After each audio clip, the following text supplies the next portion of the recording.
Class 10 seems scary right now, but if you start in May, I promise you'll feel confident by the time others start panicking.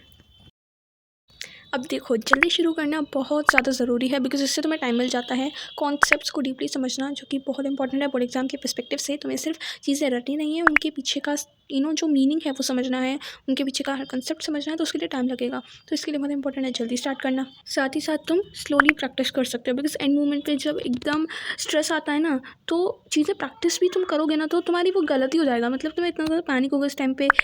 ये last minute stress को भी avoid करने में help करता है। और साथ ही साथ तुम हैबिट अभी से बना सकते हो। जैसे तुम्हारी हैबिट तुम बना सकते हो, जैसे डेली 10 क्वेश्चन मैथ्स के सॉल्व करना, या फिर डेली 5 क्वेश्चन सॉल्व करना, या फिर एनसीईआरटी रीडिंग करना। ये भी एक काफ़ी इंपॉर्टेंट हैबिट है जो तुम शुरू से लगा सकते हो। तो शुरू करना अभी से, स्टार्टिंग से ही। चाहे अप्रैल का 1 महीना निकल गया हो कोई बात नहीं, बट अब तुम अगर स्टार्ट करोगे तब भी बहुत अच्छी बात है।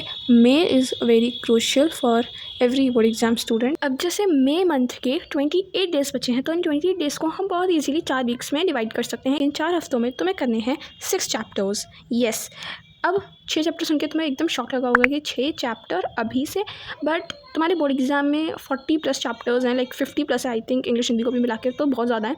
अगर तुम अभी से 6 चैप्टर भी नहीं कर सकते 1 महीने में तो फिर मतलब क्या ही होगा, right. 6 chapters is just a minimum. और मैं ये लेके चल रही हूँ कि तुमने अभी तक कुछ भी नहीं पढ़ा है, अभी तुमने स्टार्ट ही नहीं किया है, तो तुम स्टार्टिंग के चैप्टर्स करोगे। जनरली स्टार्टिंग के चैप्टर्स काफ़ी इजी हैं हर सब्जेक्ट में। मैथ्स में बहुत इजी है फर्स्ट चैप्टर, स्टार्टिंग के चैप्टर्स। पॉलिनॉमियल भी इजी है, chemical reactions and equation easy है। सो स्टार्टिंग के चैप्टर्स जनरली इजी ही। अब जनरली तुम्हारे मे मंथ में हो सकता है यूनिट टेस्ट हों, तो अगर तुम्हारे यूनिट टेस्ट हो रहे हैं तो जैसे यूनिट टेस्ट में ज़्यादा सिलेबस आता नहीं है, हर एक चैप्टर में से तुम्हें 1-1, 2-2 या फिर मैक्सिमम 3 चैप्टर्स देखने को मिलेंगे। तो जैसे मेरे यूनिट टेस्ट में मैथ्स में 3 चैप्टर्स आ रहे हैं, और साइंस में भी 3 आ रहे हैं, और एसएसटी में 4 आ रहे हैं बिकॉज 4 बुक है। सो तुम्हारे अगर यूनिट टेस्ट हैं इस मंथ में, बहुत सारे बच्चों के होंगे, कुछ के नहीं भी होंगे, तो अगर तुम्हारे हैं तो मैं तुम्हें यही सजेस्ट करूँगी कि तुम्हें अपने यूनिट टेस्ट पे 100% फोकस करना है, लाइक 101%। तुम्हें यूनिट टेस्ट में अपना स्कोर 100% लेके चलना है। क्यों 100%? तभी जाके तुम्हारे बोर्ड में लाइक तुम 90-95 का एम रख सकते हो। यूनिट टेस्ट में जनरली, जैसे मेरे स्कूल में तो यूनिट टेस्ट 20 मार्क्स के होते हैं, तो मैं हमेशा अपना स्कोर जो है, एम जो है वो 100% लेके चलती हूँ। और जितना तुम लेते हो उससे थोड़ा कम आ जाता है। तो जैसे मैंने 100% का एम रखा, तो मेरे 95%, 96% आ जाएंगे, मेरा ऐसा मानना है। तो अब यूनिट टेस्ट्स में बिकॉज जनरली बहुत ज़्यादा कम सिलेबस होता है, इतने कम चैप्टर्स होते हैं, तो एक तरह से वो तुम्हारा चैप्टर का टेस्ट होता है। तो उसमें तुम्हें अच्छे से पढ़ाई करनी है, हर एक चैप्टर को तुम्हें अच्छे से पढ़ना है। जो भी तुम्हारा यूनिट टेस्ट सिलेबस है, तुम अपने मैम से पूछो, टीचर्स जो भी तुम्हारे टीचर्स पढ़ाते हैं उनसे पूछो स्कूल में, एंड अपने यूनिट टेस्ट में 100% परफॉर्म करो। सिर्फ तुम्हारा मे का फिर यही प्लान होना चाहिए। और अगर तुम्हारे यूनिट टेस्ट हैं तो पहले तो उन पर फोकस करो, फिर जब वो खत्म हो जाए तो उसके बाद आगे के चैप्टर्स पे फोकस करो। अगर तुम यूनिट टेस्ट 1 में अच्छा परफॉर्म कर गए ना, तो जो तुम्हारे नए टीचर्स हैं ना, उनके सामने तुम्हारी इमेज भी बनेगी। सो इसलिए फोकस करो कि यूनिट टेस्ट में अच्छा स्कोर आए।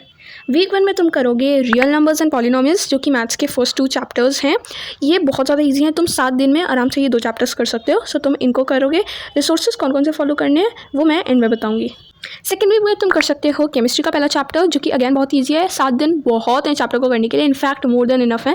थर्ड वीक में तुम करोगे हिस्ट्री का पहला चैप्टर, जिसके लिए 7 दिन मेरे ख्याल से इनफ है, और मोर देन इनफ, तो तुम आराम से 7 दिन में कर सकते हो चैप्टर। वीक 4 में तुम करोगे आपका इकोनॉमिक्स का पहला चैप्टर, जो कि डेवलपमेंट है और काफ़ी ईजी है। 2 से 3 दिन में मैक्स हैं करने के लिए। और साथ ही साथ तुम इसी हफ्ते एक और चैप्टर करने वाले हो, जो कि है pair of linear equations in 2 variable. ये तुम आराम से बाकी बचे दिनों में, जैसे 7 में से तुमने 3 दिन डेवलपमेंट को दे दिए, बाकी बच्चे 4 दिन तुम इस चैप्टर को दे सकते हो। तो तुम्हारा आराम से, लिटरली बता रही हूँ, एकदम चिल मोड में होंगे ये 6 चैप्टर। मई के महीने में आराम से हो जाएंगे। और जब तुम्हारी छुट्टियाँ हो जाएंगी तो तुम्हें बस कुछ टाइम टेबल फॉलो नहीं करना, बस अपने जो मैंने टारगेट्स दिए ना वीकली, उनको कंप्लीट करने में बस तुम्हें अपना दिमाग लगाना है। तो तुम इस पर ध्यान दो कि तुम्हारे जो एक वीक में जो चैप्टर्स मैंने दिए हैं वो हो जाएं, बस इतना। और अब बात करते हैं कि भाई फाइनली तुम्हें पढ़ना कहाँ से है, लाइक रिसोर्सेज क्या क्या। तो अगर पढ़ना है तो लेक्चर तो देखना ही पड़ेगा। और अगर हमारे स्कूल में इतनी अच्छी पढ़ाई नहीं होती तो ऑफकोर्स ये बात है हम यूट्यूब से ही पढ़ेंगे, अगर हमने कोई बैच भी नहीं ले रखा तो। और बैच में भी जनरली सिलेबस काफ़ी आराम से कवर होता है। तो अगर यूट्यूब पर तुम्हें देखना है तो मैथ्स में मैंने तुम्हें 3 चैप्टर दिए, तो ये तीनों चैप्टर तुम आराम से कवर कर सकते हो ऋतिक सर से ही। ऋतिक सर का तुम कोई भी वीडियो देख लो, कोशिश करना जो 2024 to 25 सेशन की वीडियोस हैं तुम उन्हीं को देखो, बेस्ट है लिटरली। ऋतिक सर के notes are more than sufficient. Chemistry में जो मैं तुम्हें चैप्टर दिया है वो तुम साना मैम की ये वाली वीडियो, सिर्फ ये वाली वीडियो से करना।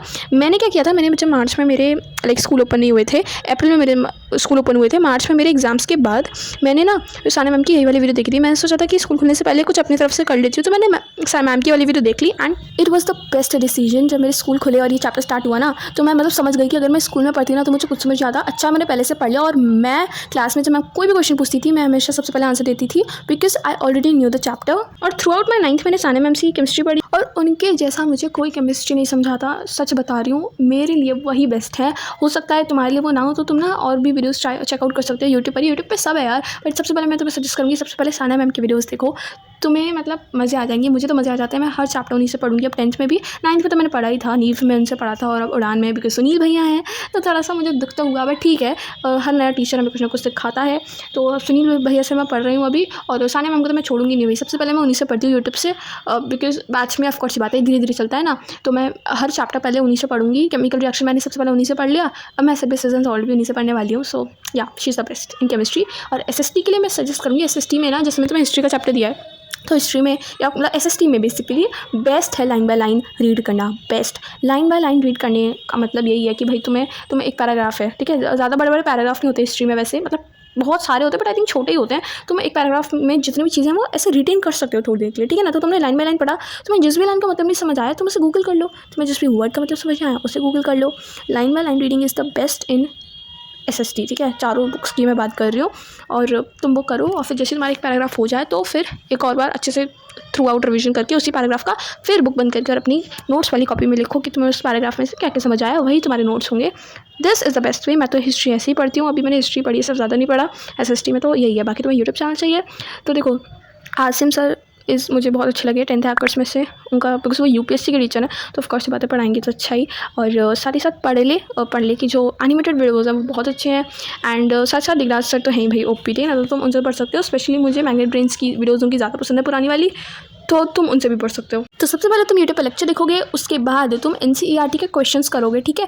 SST में लेक्चर हो सकता, तुम ऐसा कर सकते हो कि लाइन बाय लाइन कर रहे हो, फिर तुम्हें साथ साथ लेक्चर भी चला रखा है तुम ऐसे भी कर सकते हो, ठीक है ना, तो तुम्हें और अच्छे से समझ आएगा। But line by line read करना ना सच में बहुत इंपॉर्टेंट है। SST में डायरेक्ट क्वेश्चन बन जाते हैं, सो इट्स वेरी इंपॉर्टेंट। तो ठीक है, तो तुम्हें सबसे पहले लेक्चर देखना है, उसके बाद NCERT के क्वेश्चन सारे के सारे, जहाँ छोटे से छोटा क्वेश्चन प्रैक्टिस करना है। उसके बाद तुम्हें कोई बुक नहीं खरीदनी, कुछ नहीं, बस यूट्यूब और गूगल पर जाके क्वेश्चन प्रैक्टिस करते रहो। तुम्हें कोई क्वेश्चन बैंक भी क्यों खरीदना है जब तुम्हारे पास प्रशांत भैया की जो पिछले सालों वाली 4 AM वाली जो मैराथन्स है, तुम इनसे स्टार्टिंग से सोचो। जो बच्चे जब वो 4 बजे पढ़ के गए थे जस्ट एग्जाम वाले दिन, और तुम शुरू से अभी से, तुम्हारा अगले साल एग्जाम है, तुम अभी से नहीं क्वेश्चंस को प्रैक्टिस करोगे, तुम्हारा कितना ज़्यादा फ़ायदा होगा।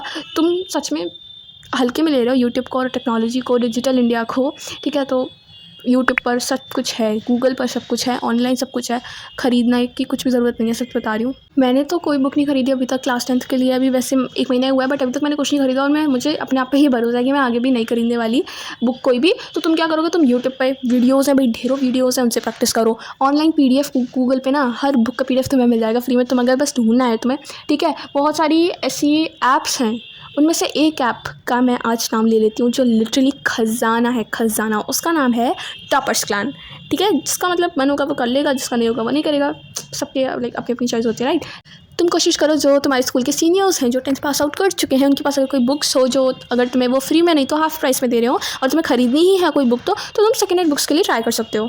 Only channels that you should subscribe for your class 10 preparation through out year 10th, तुम इनको फॉलो करो। अपना अलग से अकाउंट बना लो, यूट्यूब अकाउंट, जिसमें तुम सिर्फ इन चैनल्स को सब्सक्राइब करके रखो, और वो तुम्हारा पढ़ाई का अकाउंट होगा। और 10th हैकर तो इतना अनरेटेड चैनल है ना, पता ही नहीं है, बस 1 लाख सब्सक्राइबर तो चलो हैं, बट ज़्यादातर बच्चों को उसके बारे में नहीं पता।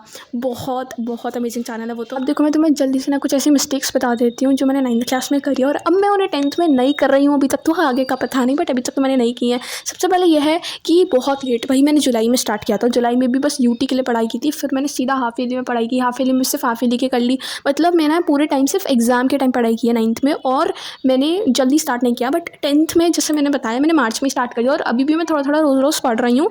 तो ये तुम्हें भी नहीं करना है, ठीक है। लेट स्टार्ट मत करना, उसे स्टार्ट कर दो। 10th इज़ अ रियली मतलब क्लास कि भाई तुम अभी पढ़ना की थोड़ी सी आदत डाल लो, फिर 11th 12th में मदद करेगी। दूसरा ये कि मैंने UTs को सीरियसली नहीं लिया था 9th में, बट मैं 10th में लूँगी। 10th में मेरा एम यही रहेगा कि मुझे 100% लानी है UT में, फिर चाहे जितनी भी आए। बस guys, thank you so much for watching today's video, I hope it helps.